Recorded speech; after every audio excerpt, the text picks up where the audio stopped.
Mga celebrities na sobrang humble at matulungin sa kapwa kahit sobrang yaman na nila. Alden Richards. Kilala si Alden bilang isang matagumpay na self-made actor, negosyante at Asia's multimedia star. Subalit sa likod ng kanyang karangyaan, misyon niya ang umalalay sa mga nangangailangan. Hindi isang PR stunt ang pagbibigay niya ng tulong, kundi isang personal na panata. Hinding-hindi niya kasi malilimutan ang hirap na dinanas ng kanyang pamilya nang pumanaw ang kanyang ina noong siya ay teenager pa lamang. Dahil naranasan niya kung paano maging hadlang ang kahirapan sa pag-aaral. Halos 10 taon ng lihim na nagpapaaral ng mga estudyante si Alden, na kalaunan ay naging isang ganap na organisasyon sa pamamagitan ng AR Foundation Incorporated. Angel Locsin. Kilala si Angel sa showbiz hindi lang bilang aktres, kundi dahil sa kanyang kusang loob na pagtulong sa mga biktima ng sakuna. Bagamat tinatawag na real-life superhero, hindi papuri ang hinahabol niya kundi ang gampanan, ang kanyang responsibilidad sa kapwa. Nagsimula ang kanyang showbiz journey noong 2002 sa programang Click, ngunit ang pagganap niya bilang Darna ang nagdala sa kanya sa kasikatan. Sa likod ng camera pinatunayan ni Angel na siya ay bayani rin sa totoong buhay. Hindi siya natitinag sa mga batikos ng mga kritiko. Para sa kanya mas mahalaga ang makatulong at magsilbi sa mga nangangailangan kaysa sa kanyang sariling katayuan o yaman. Ivana Alawi. Bagamat marangya ang buhay ngayon, hindi ikinakahiya ni Ivana Alawi na dumanas din siya ng kahirapan, kung saan toyo at kanin lang ang kanyang nagiging ulam noon. Kahit pa sa kanya ipinamana ang yaman ng kanyang yumaong ama, todo kayod pa rin ang aktres sa showbiz at vlogging dahil gusto niyang kumita gamit ang sariling pagsisikap. Higit sa kanyang panlabas na anyo, may gininto ang puso din si Ivana na laging handang tumulong sa kapwa. Bukod sa personal na pag-abot ng ayuda sa mga biktima ng kalamidad, kilala rin siya sa pagbabago ng buhay ng mga ordinaryong Pilipino, tulad ng isang matandang lalaki na binigyan niya ng sariling lupa at isang jeepney driver na hinandugan niya ng e-trike para sa bagong negosyo. Sharon Cuneta. Kahit may sarili pang mga pinagdadaanan, mas pinili ni megastar na unahin ang kapakanan ng iba. Sa kasagsagan ng pandemya, kung kailan natigil ang industriya, nagbenta si Sharon ng ilang ari-arian upang patuloy na makapag-abot ng tulong. Kabilang sa kanyang mga makabuluhang kontribusyon, ang ₱1,000,000 donasyon para sa mga hospital tent at ang pag-alalay sa Aita community sa Porac, Pampanga. Hindi rin naiwan ang kanyang pagmamahal sa mga hayop dahil kilala rin siyang hands-on na taga-suporta ng Paws at Potion Project. Marian Rivera. Sa likod ng tagumpay ni Marian Rivera bilang kapuso primetime queen sa TV at pelikula, nakatago ang isang makabuluhang legacy sa larangan ng humanitarian work. Mahigit 11 years na siyang nagsisilbing celebrity ambassador para sa Smile Train Philippines, kung saan tumutulong siya sa pagbibigay ng libreng cleft lip at palate surgeries, pati na rin ng speech therapy para sa mga kabataan.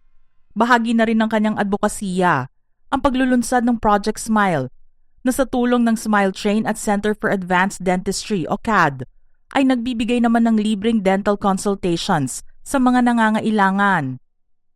Coco Martin. Nabansagan man siyang king of primetime, hindi pa rin mayaalis kay Coco ang pagtulong nito sa ibang tao. Ang maranasan niya ang mahirap na pamumuhay noon, ang nagbigay sa kanya ng ideya na tumulong sa mga nangangailangan dahil alam niya kung paano ang mamuhay ng mahirap. Marami na rin siyang natulungan ng mga dating artista na nawala sa limelight na makabalik at kahit papaano ay makatulong na magkaroon sila ng pagkakakitaan. Sa pamamagitan ng Ang Probinsyano at Batang Quiapo, ilang mga dating aktor at aktres ang nakalabas muli sa telebisyon at nagbago ang buhay. Ann Curtis. Hindi naman may pagkakaila na matagal nang kilala si Ann sa kanyang humanitarian work at nakikipagtulungan sa UNICEF Philippines, isang organisasyong sinusuportahan niya mula noong 2009.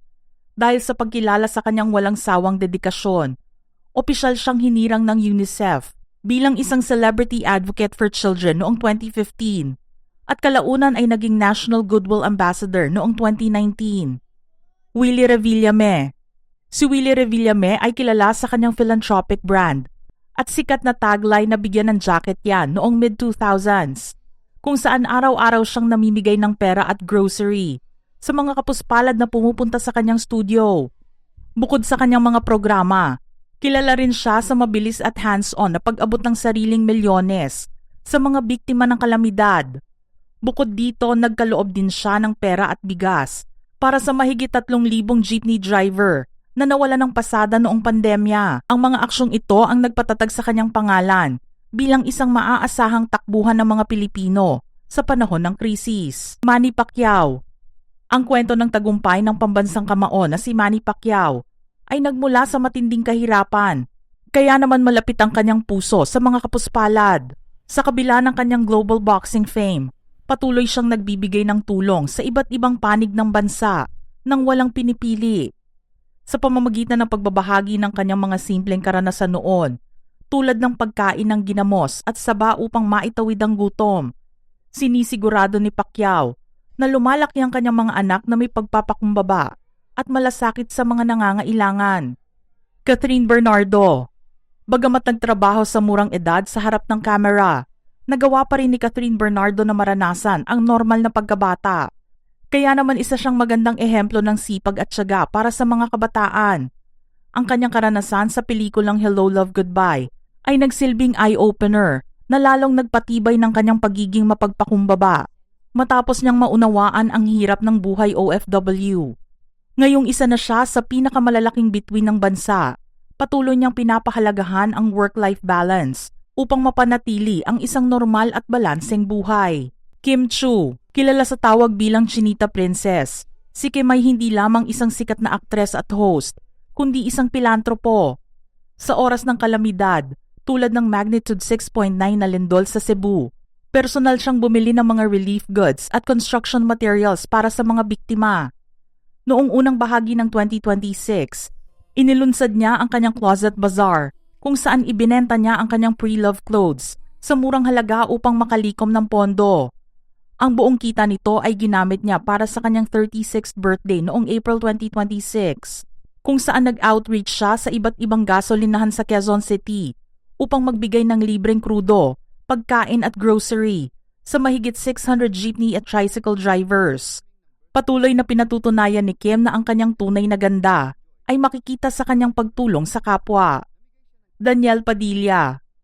Si Daniel Padilla, ang supreme idol ng kanyang henerasyon, ay kilala sa kanyang hands-on philanthropy na nakatutok sa mga vulnerable sector, disaster at animal welfare. Noong April 2026, ipinagdiwang niya ang kanyang 31st birthday sa pamamagitan ng isang malawakang outreach drive sa 7 institusyon for the elderly, orphans and sick children. Kilala rin siyang tagataguyod ng Lend a Paw Shelter sa Pampanga, kung saan nag-donate siya ng mga supply, bakuna, at nagpatayo rin siya ng isang bahay kubo para sa caretaker nito. Sarah Geronimo. Mula nang manalo sa Star for a Night noong 2002, tuluyang nabago ang buhay ni Sarah Geronimo. Ngunit nanatili siyang grounded. Inako niya ang responsibilidad bilang breadwinner at pinag-aral ang kanyang mga kapatid sa kabila ng pagod sa sunod-sunod na trabaho. Bukod sa pagiging matulungin sa pamilya, regular din siyang nagdaraos ng mga benefit concert para sa mga bata at cancer patients. Ang kanyang naging daan patungong katanyagan ay isang magandang inspirasyon ng pagsusumikap at pagpapakumbaba para sa susunod na henerasyon. Bea Alonzo.